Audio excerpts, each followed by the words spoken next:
Welcome to Bike World. We're here at Brands Hatch because we're going to be taking a very special look ahead to the 2014 British Superbike Championship. Plus, here's what else we've got coming up for you. We head down to P&H Motorcycles to find out all about their race team and how they're preparing for the season.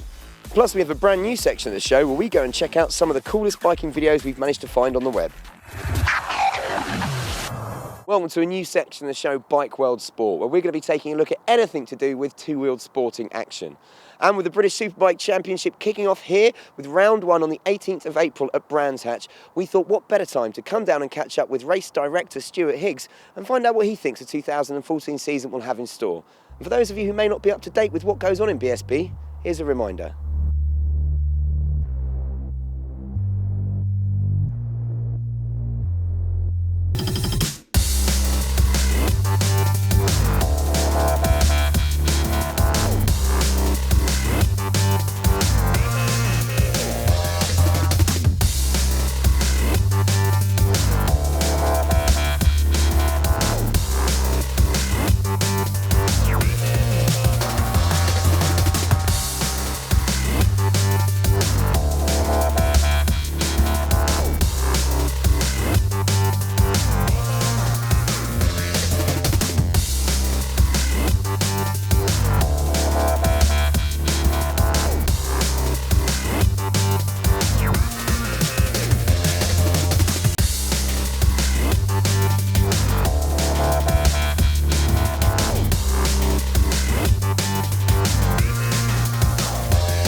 Stuart, it seems only last week that we were here at Brands Hatch for the final round of the 2013 season, and what an incredible finish to the season it was.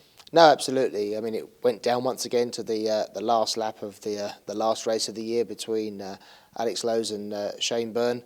Unpredictable weather. We had the first wet weekend of the season, so that was a big anomaly, big pressure day. And when it mattered, Alex Lowes was the man who came out on top. And delighted for Alex that he takes his British Championship crown and now moves on to the World Superbike Championship. So I'm sure we'll be carrying the hopes of the nation as he takes on the world's best. And it really was an incredible, as you say, climax to a season which had seen Alex and Shaky battling out at every round, really. A class above the rest, almost. Yeah, from probably midway into the season, there was a group of 3 or 4, and then that sort of narrowed again to a group of 2. And really, I mean, Assen was the weekend where it literally exploded with the controversial contact between Alex and Shane. That really, the gloves were off, literally. We then had those sensational races at Silverstone where the biggest winning margin was probably about a 1/10 of a second.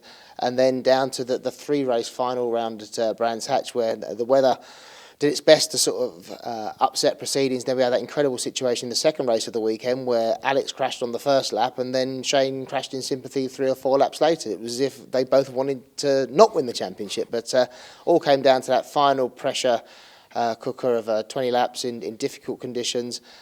Shane was started from very of the back of the grid and raced through to get alongside and then get in front of Alex, as I recall, and it looked like it was going Shaky's way, but then just as he'd done in the first race of the weekend, Alex pulled it back and went on to win.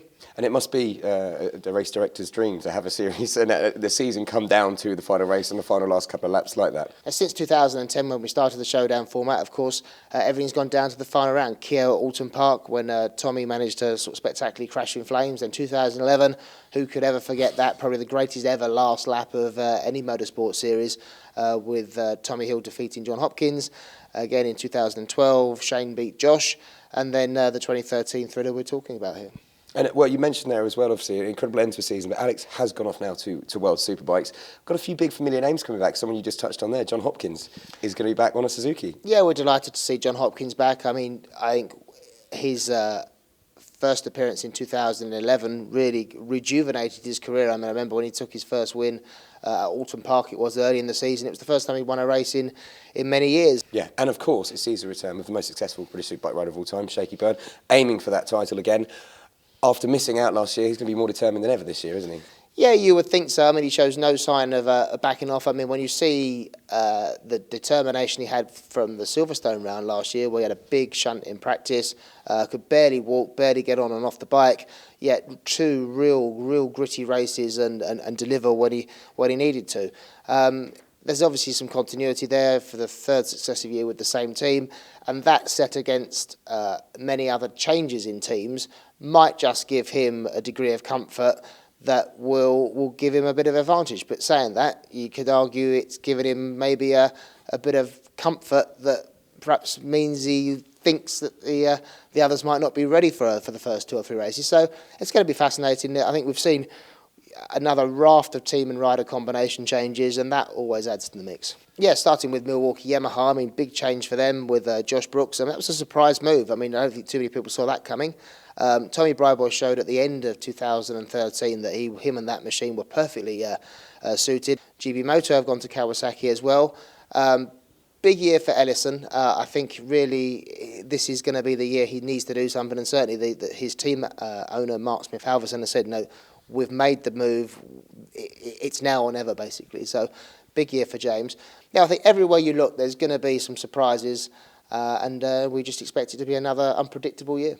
I think now's a really big time for people to get involved in the British racing scene, isn't it? You're seeing a lot of companies now making that step. Yeah, we've invested very heavily in the TV production side of things. I mean, not just what we're doing with you guys in terms of free-to-air programme that's going to air, giving more insight into the championship, existing contracts with terrestrial broadcasters and satellite broadcasters. You know, we're talking like 350 to 400 hours of UK TV coverage, which, you know, for any sport is a fantastic platform, and that's what sponsors are looking for, to get their name out there. It's not just the UK as well now. We're now global with broadcasting to the USA, Australia, Africa, Asia. You know, it's growing all the time, and you know, it's a big story to be told, and we now see from all the feedback we see on social media and things like that, we've got fans literally all over the world. Obviously, you provide a real platform for riders starting out in their career all the way through to the top level guys. With the new TriStar R&G Triumph Triple Challenge this year, it should be another great TTC this year, shouldn't it? Yeah, we're also seeing some international riders coming. I mean, we've been determined just to make the job simpler. Yeah. Is that you know, racing is an expensive game, but it doesn't need to be out of the reach of reasonable budgets. And Triumph Triple Challenge, with its new name this year, is the TriStar R&G Triple Challenge. So thanks to them for stepping up. It just allows a very simple way to go racing, and immediately you get to recognise talent. Is that because in other classes budget does dictate performance, where classes are technically very well regulated, the only thing that shines through is the talent. With Ducati, very proud to debut the 899 Panigale. It's a beautiful bike. I think it's doing tremendously well in the sales pre-Christmas. They've really struck onto a winner with this, and I think as a one-mate series, it's going to be fantastically prestigious for us.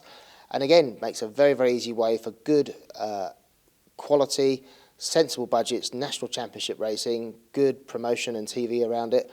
And again, someone can make a star of themselves in that championship. It will just help them springboard into the next level. Stuart, now obviously we've been around the BSP paddock for a number of years, as I said, but we're going to be following it a lot more closely this year, bringing a lot more actions to the screens and across the whole of Europe, you say, on Bike World. What kind of action do you think we can expect to see? Well, beyond action, I just think there's just some incredible stories to be told.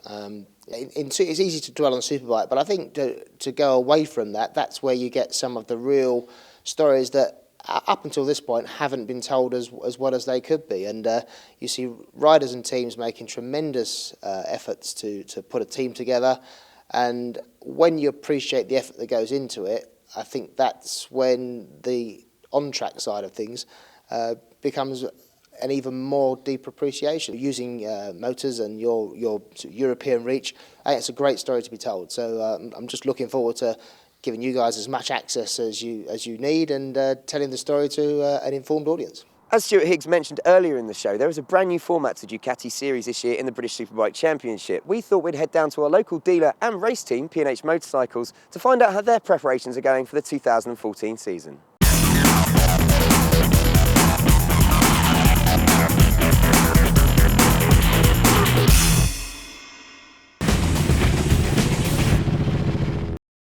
So, Marcus, most people know P&H Motorcycles here in Crawley as a motorcycle dealership, but that's not all you do. You're also a race team, aren't you? Yeah, we started off in the 848 Challenge and done that for a couple of years. Now we've stepped up to the 899 class. Now, over the last couple of years, you've had quite a lot of success in the 848 Challenge. It's a little bit different this year, isn't it? New bike, new riders. That's right. We've got two Panigales that are running for the race team, and Ray's looking after them, who's a well-known guy around the paddock. And we've got Leon Morris and Dennis Hobbs riding for us this year. So we should have a good crack at it. Obviously, you guys are a dealership. You have full-time jobs. Yeah, we are a dealership, and we've got to run the team from 9 till 6, Monday to Friday type hours. How expensive is it to buy a new 899 and go racing?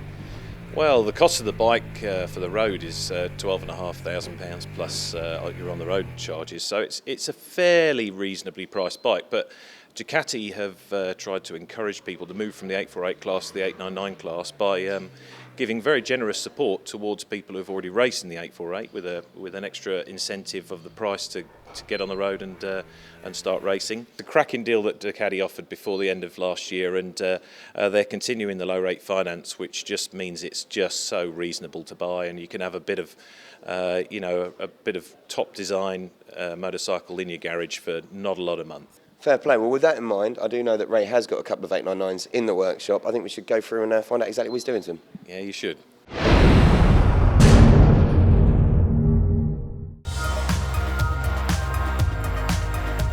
So I'm here in the workshop now with Ray, the race technician for P&H Motorcycles race team. Ray, race technician sounds pretty cool. What exactly does that involve? Basically, it involves preparing a road bike and just turning it into a race bike. But you've actually got to take a road-going 899 and turn it into a race-going one. And as you can see, you've started work on one here. Talk us for a little bit about what you have to do. Well, my first job will be to take all the headlights off, all the indicators, the footrest, etc. Take all the electronics off. I took the engine out, was the first thing. Prepare the engine, get it into a race spec type of engine, change things like the clutch, etc.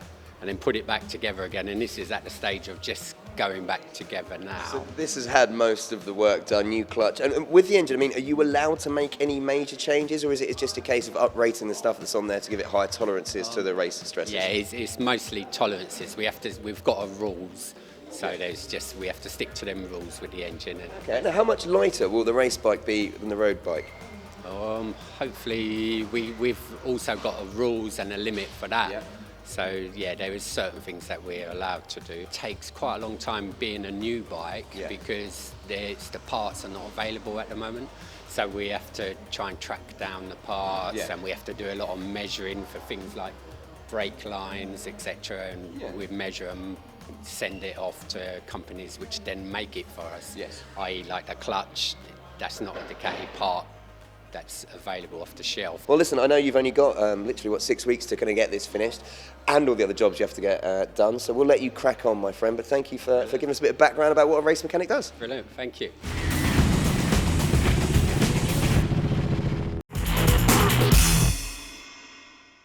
So after having Baron von Grumble on the show a few weeks ago, we were inspired here at Bike World to create a new section of the show in which we showcase some of the best biking content we can find from around the Tinterweb. So we thought we'd kick off this new section with this awe-inspiring video of the world's fastest one-arm motocrosser.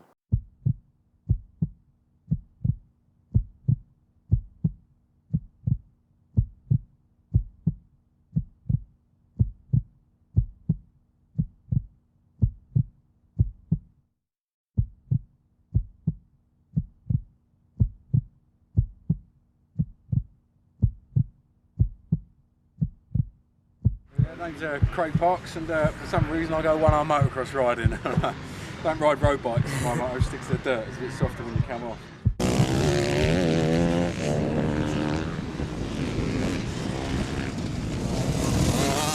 How did you do yours? On a road bike.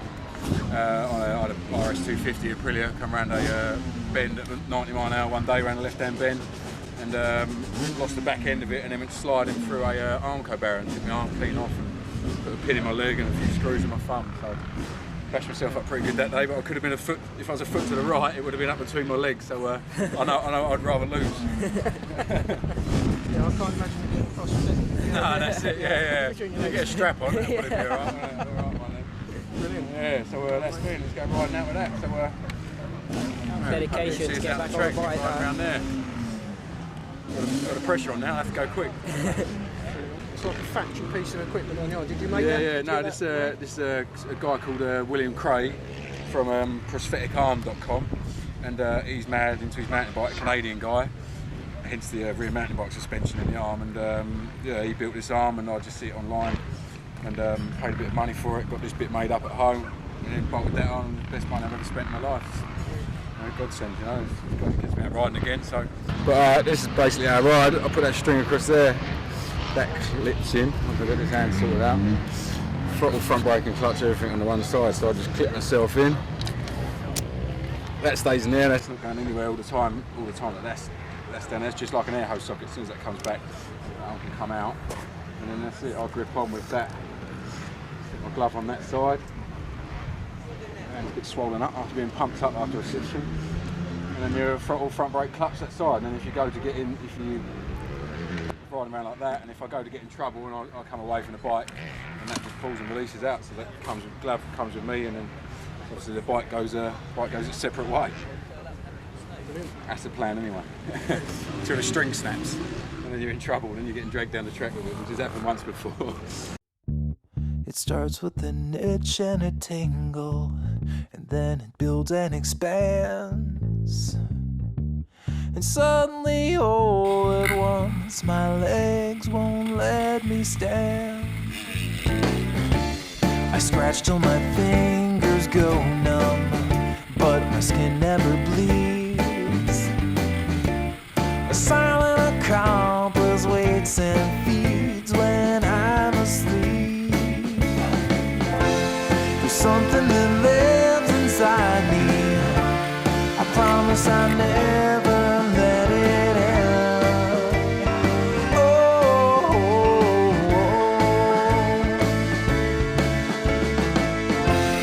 it grows and divides inside me. It's making a home beneath my skin.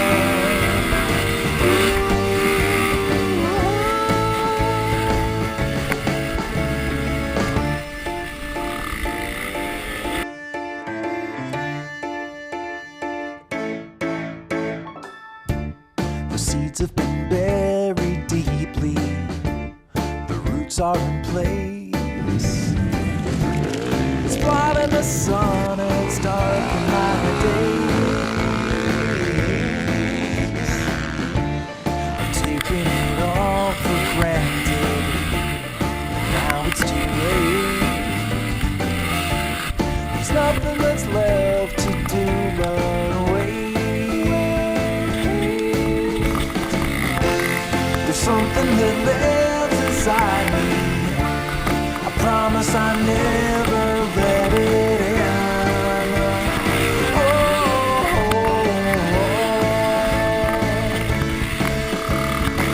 If you want to see more in this series of films about Craig Parks, then check out Too Fast Films on YouTube.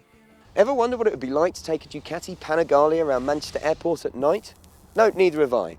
Well, thankfully, we all do now, because Manchester Airport made this incredible video to celebrate the opening of a brand new Ducati store.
And finally, here's a simple bit of bike porn for you, featuring KTM's new Super Duke.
That's all we've got time for in this week's show, but as always, if you want to stay up to date with what we're doing, you can do via Facebook and Twitter.